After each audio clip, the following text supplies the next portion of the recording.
കാഫിർ പരാമർശ post UDF നിർമ്മിതമെന്ന് ആവർത്തിച്ച് Vadakara LDF സ്ഥാനാർത്ഥി കെ ശൈലജ. UDF പ്രവർത്തകരാണ് പോസ്റ്റ് പ്രചരിപ്പിച്ചത് എന്ന് വിശ്വസിക്കുന്നു. മറിച്ചെങ്കിൽ തെളിയിക്കട്ടെ. സൈബർ കേസുകളിൽ അന്വേഷണം നടക്കട്ടെ എന്നും കെ ശൈലജ പറഞ്ഞു. ഞാനങ്ങനെ വിശ്വസിക്കുന്നതാണല്ലോ ഇന്നലെ കാരണം എനിക്ക് കിട്ടിയ പേജ് അതിൻ്റെ സ്ക്രീൻഷോട്ട് ഉണ്ട്.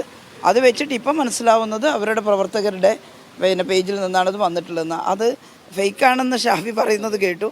ഫേക്കാണെങ്കിൽ അദ്ദേഹം അത് തെളിയിക്കട്ടെ. ഫേക്കാണെങ്കിൽ നമുക്കൊന്നും പറയാൻ പറ്റില്ല. പക്ഷേ എനിക്ക് കിട്ടിയിട്ടുള്ള അറിവ് വെച്ചും കണ്ടത് വെച്ചും ഫേക്ക് അല്ല എന്നാണ് എനിക്ക് തോന്നിയിട്ടുള്ളത്. അതിന് ഫേക്കാണോ എന്ന് പരിശോധിച്ചിട്ട് പറയട്ടെ. ഫേക്കാണെങ്കിൽ നമുക്ക് വിരോധമില്ല. ആരോ ഫേക്ക് പേജ് ഉണ്ടാകും. പക്ഷേ അവരുടെ ഒറിജിനൽ അവരുടെ പ്രവർത്തകരുടെ പേജിൽ നിന്നാണ് പോയിട്ടുള്ളത്. ഇല്ല, എനിക്ക് ബോധ്യപ്പെട്ടിട്ടില്ല. കാരണം ഇന്നലെയാണ് അത്ര. അതിന് മുമ്പേ ഉള്ള പലതും എൻ്റെ അനുഭവത്തിലുണ്ടല്ലോ. അതുകൊണ്ടാണ് ഞാൻ പറഞ്ഞത്. ഇപ്പം ഞാൻ എപ്പോഴും പറയുന്ന മാതൃഭൂമി ഇവിടെ ഉണ്ടല്ലോ, ഓൺലൈൻ പേജ് കൃത്രിമമായി സൃഷ്ടിച്ചിട്ടില്ല. അത് ഫേക്കാണ്, കൃത്രിമമായി സൃഷ്ടിച്ചതല്ലേ. എന്നിട്ട് അത് മാതൃഭൂമി നിശ്ചയിച്ചല്ലോ. അങ്ങനെയുള്ള എന്തെല്ലാം അനുഭവങ്ങൾ. അപ്പോൾ അതിൻ്റെ എല്ലാം പിന്തുടർച്ചയായിട്ടാണ് ലാസ്റ്റ് ഇത് വന്നത്. കാരണം വോട്ടിൻ്റെ തൊട്ടടുത്ത തലേന്നാൾ അങ്ങനെ ഒന്ന് വരുമ്പം അവരെന്തോ പ്രതീക്ഷിച്ചിട്ടുണ്ട് എന്ന തോന്നലാണ് എനിക്കുണ്ടായിട്ടുള്ളത്. അതുകൊണ്ട് ഞാൻ പറഞ്ഞു, അത്ര പോലും തരം താഴ്ന്നിട്ടൊരു പേജ് വന്നു എന്നുള്ളതൊരു പോസ്റ്റ് വന്നു എന്നുള്ളതാണ് ഞാൻ പറഞ്ഞത്.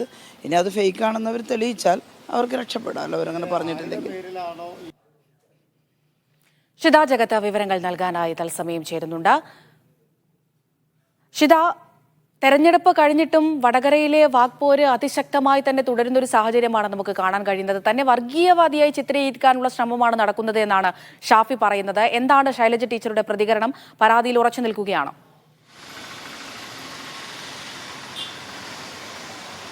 അമൃത, ആ പരാതിയിൽ അവർ ഉറച്ചു നിൽക്കുന്നുണ്ട്. LDF ആണ് കെ ശൈലജയ്ക്കെതിരെ ഷാഫി പറമ്പിൽ വർഗീയ കാർഡ് ഇറക്കി എന്ന് പറഞ്ഞുകൊണ്ട് പരാതി നൽകിയിരുന്നത്. അതിൽ കാഫിറായ ഒരു സ്ത്രീക്ക് വോട്ട് ചെയ്യരുത് എന്ന് കാണിച്ചുകൊണ്ടുണ്ടാക്കിയ ഒരു വാട്സപ്പ് ഗ്രൂപ്പിൽ ഒരു സന്ദേശം വന്നെന്നും അതാണ് വ്യാപകമായ രീതിയിൽ പ്രചരിച്ചു എന്നുള്ളതായിരുന്നു LDFന്റെ പരാതി. എന്നാൽ ആ കാർഡ് ഇറക്കിയത് CPM ആണെന്നും CPM കേന്ദ്രങ്ങളിൽ നിന്നാണ് അത്തരത്തിലുള്ള പ്രചാരണം വന്നതുമെന്നാണ് UDF ആരോപിച്ചത്. ഇത് ഫേക്കായിട്ടുള്ള ഒരു വാട്സപ്പ് ഗ്രൂപ്പ് ക്രിയേറ്റ് ചെയ്യുകയും തുടർന്ന് അതിനകത്ത് ഫേക്ക് മെസ്സേജ് ഇടുകയും അത് പ്രചരിപ്പിക്കുകയും ചെയ്തുകൊണ്ട് UDFനെതിരെ പരാതി നൽകി എന്നുള്ള ആരോപണമാണ് UDF ഉന്നയിച്ചത്. എന്നാൽ കെ ശൈലജ അത് പറയുന്നത് അത് വ്യാജമാണെന്ന് താൻ വിശ്വസിക്കുന്നില്ല, അത് UDFകാർ തന്നെ നിർമ്മിച്ചതാണ്. അങ്ങനെയാണെങ്കിൽ അവർ പോലീസ് കേസെടുത്തിട്ടുണ്ട്, അത് അവർ തെളിയിക്കട്ടെ എന്നുള്ള കാര്യമാണ്.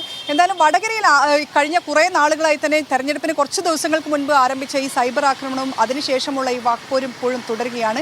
രാവിലെ ഷാഫി പറമ്പിൽ പറഞ്ഞത് താൻ അത്തരത്തിൽ വർഗീയവാദിയായി തന്നെ ചിത്രീകരിക്കുന്നത് വലിയ രീതിയിലുള്ള ബുദ്ധിമുട്ടുണ്ടാക്കുന്നു. ഒരു വർഗീയവാദിയായി ചിത്രീകരിക്കുക എന്ന് പറയുന്നത് അത്ര സുഖമുള്ള കാര്യമല്ല. അങ്ങനെ ചെയ്തുകൊണ്ട് താൻ വോട്ട് പിടിക്കില്ല എന്നുള്ളതാണ് ഷാഫി പറമ്പിൽ പറഞ്ഞത്. എന്തായാലും ഈ തെരഞ്ഞെടുപ്പിൽ അനുബന്ധിച്ച് നടന്ന ഈ സംഭവങ്ങളെല്ലാം തന്നെ പോലീസിന് പല കേസുകളായി തന്നെ പോലീസിന് മുന്നിലുണ്ട്. അതുകൊണ്ട് തന്നെ ഈ നിയമ പോരാട്ടവും ഒപ്പം തന്നെ ഈ രീതിയിലുള്ള വാക്പോരും ഇനിയും കുറച്ചു കാലത്തേക്കെങ്കിലും ഇത് തുടരാൻ തന്നെയാണ് സാധ്യത. അമൃത.